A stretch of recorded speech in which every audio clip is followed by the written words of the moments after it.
It's Raiders week, Broncos country, and that means it's time to give you guys some injury updates surrounding the Denver Broncos. At the time of this recording, we literally just got word that Zach Allen and Pat Bryant were both limited in practice today, Thursday, so we're going to keep an eye on that as well. Although being limited doesn't mean you're not going to play. It could just mean rest. You have to designate them as limited, though, if they even took less than one snap than they usually do. So it's just a whole another thing. But the main focus of today's show is going to be DJ Jones, it's going to be Jonah Ellis, and it's going to be Evan Engram. Is he getting better? We'll talk about it. Like I told you, though, welcome into the show. My name is Moose, Broncos Breakdown host. 50K subscribers most recently hit, and this is the most exciting time of the year if you're a Broncos fan. Hell, if you're a football fan, this is the most exciting time. You got 5 games left. 5. And these are some really tough games coming up for the Denver Broncos. It's going to be a lot of fun to watch. And then, of course, it's all about playoffs. So out the window goes how you win. That narrative of like, well, the win didn't look great. In the playoffs, none of that shit matters. Get the W, move on, win the Super Bowl. Now let's start with DJ Jones. True nose tackle for the Denver Broncos. I love this player. I love this guy. He is absolutely what embodies to be a Denver Bronco. But what I will say is after that whole Washington Commanders game, it kind of felt like there was a little bit of a hold your breath moment, right? Because we didn't know exactly what the injury entailed. Well, as of right now, we know that he didn't practice yesterday and he didn't practice today. So it's kind of reasonably assumed that he's not going to play against the Raiders. Am I worried about that? Not necessarily. I need him back for the playoffs. So a Week 14 matchup against the lowly Raiders, I'm not going to be too concerned about. Cody Rourke was the first one to tell us that he missed Wednesday's practice. Did come out a little bit later today that he missed Thursday's practice. But when it comes to DJ Jones's game, he is one of the biggest reasons that the Denver Broncos are so good against the run. They rank top 10 currently in the NFL against the run. But him specifically with his statistics, 23 tackles, 3 for loss, 2 sacks, 13 pressures with a PFF grade of 66.8. Now, remember, PFF's not the Bible, so we don't have to look at that like, the holy grail of statistics. But it does give you a good representation about how good this guy is. And he really is that big-bodied space eater on the Broncos' defensive line, which, by the way, I remember I told you was top 10, currently 31% in run-stop win rate, according to ESPN, in 2025. That's 8th in the NFL. That's really good. And you're going to have to lean upon that in the playoffs because, A, you're going to be playing a lot of high-powered offenses. B, the weather's getting worse, so you're not going to be throwing the ball nearly as much. And C, a good run game is complementing a good pass game. So teams are always going to be trying to run the ball a little bit more frequently. Now, if the event comes where DJ Jones is not back for multiple weeks, doesn't look like they're going to place him on IR, so I'm not worried about it. Some replacements for him. You got Malcolm Roach, Savion Jones, the rookie. I'd love to see what he's got, and Ioma Uwazurike. All 3 of these guys, specifically with Malcolm Roach, I'm not worried about because they can do their own. They can hold their own there, but it would be nice to have all of your defensive run stoppers available down the stretch of the 2025 season. So I'm going to ask you more of a well-rounded question here rather than specifically about the defensive line. What units are you most concerned about with when it comes to the Denver Broncos? So if I had to pick a unit right now, like running backs, wide receivers, tight ends, etc., what would yours be? And believe it or not, I actually said mine, running backs. I think the Broncos' power running game right now is a little bit iffy. They need to really figure out what that part of their game is going to look like down the stretch of this season. But when I say I'm concerned about it, the Broncos are really, really good. So is it more of a minor tweak thing? Yes, obviously. Either way, let me know in the comment section down below, or if you're watching during the live show, in the live chat. Now let's move on to some more positive news because DJ Jones, like I said, most likely not going to play. Jonah Ellis is looking like he's going to play. And coming up right after I tell you about our friends over at Brunt, I'm going to tell you why Jonah Ellis is such an integral part of this Denver Broncos edge rotation and special teams formation. But like I told you before that, we got to give a major shout out to our friends over at Brunt. Listen, I wear my Brunt work boots all the time when I'm working out in the yard. I specifically bought the Marin design, and let me tell you, the break-in period, almost non-existent, my friends. I personally love Brunt, and I know that you will too. But Brunt isn't just about work boots. They offer a high range of full performance gear built for tough job sites, from heavy-duty work pants to weather-resistant jackets. Brunt designs durable, reliable workwear to keep you protected and productive in any condition.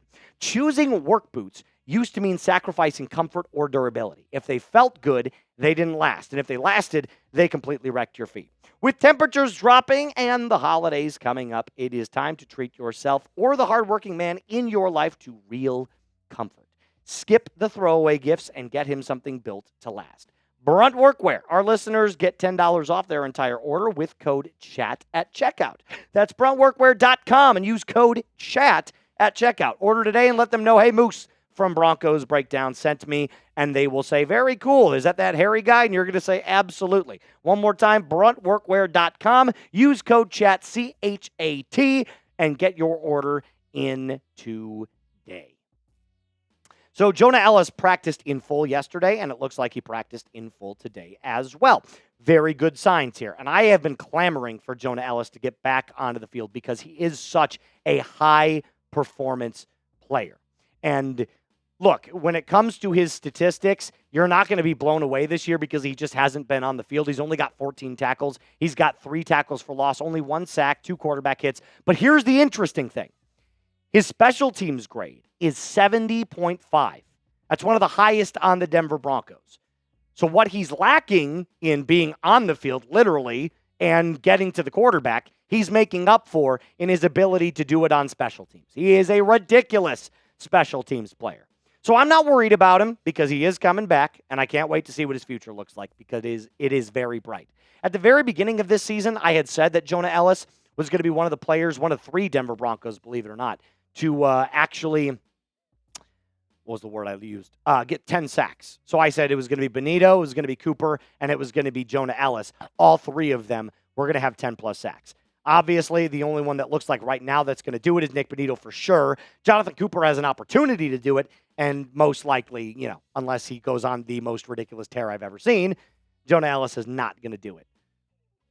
But still, I've seen a lot of great stuff from every single edge that we have. Nick Benito, Cooper, Ellis has shown greatness. Hell, Dondre Tillman and Q Robinson look like ballers as well. I've been so surprised at Q Robinson. I don't know why he doesn't play more. The dude's been absolutely insane, specifically on special teams, but also when he gets in as a rotational player, he's had some really big hits. So I'm really excited to see where this Broncos edge room looks like. Specifically, Nick Benito and Jonathan Cooper are locked up. But with the younger players finding a little bit more of a role, it's going to be a lot of fun to watch. Quick little TV timeout here. All Denver Broncos news, by the way, is covered by yours truly right here on the channel. So do me a favor, hit that subscribe button today, lock us in, hit that bell notification, and select the all option. Never miss a time that we go live. Let's round out our episode today about those news before the Raiders game with some Evan Engram talk. Evan Engram, dog. At least he was last game. I think he's definitely had a kind of a slow start here in Mile High. Now, granted, a lot of that had to do with the fact that those injuries played a part in it, right? His back, his calf, all of it kind of just, playing a part in just a little bit less productivity than we're looking for. And the stats kind of back up what I'm talking about. He's got 38 receptions for 339 yards, 1 touchdown, averaging just about 9. The average is not the problem. 9 yards per reception is not an issue. It's the lack of finding the end zone. I thought Evan Engram was going to be a lot bigger of a red zone target than he has been. However, that's not to shit on Evan Engram because against the Commanders, the dude was a freaking baller. 6 receptions, 79 yards, 13.2 per catch, and a 41-yard play in overtime. Drag route over the middle of the field. Gets down in the red zone, leads to an R.J. Harvey scamper into the end zone. It was finally the first time that I was like, there's the Evan Engram we wanted to see. There's the guy. So hopefully he builds off of that momentum. And there's been games where he's played well. The Eagles game, he played really well. But it's been few and far between. He had the Eagles game, and then it was a lot of quiet. And then he played really well against the Commanders. So I'm hoping we don't see that quiet part again. I'm hoping we build off of that.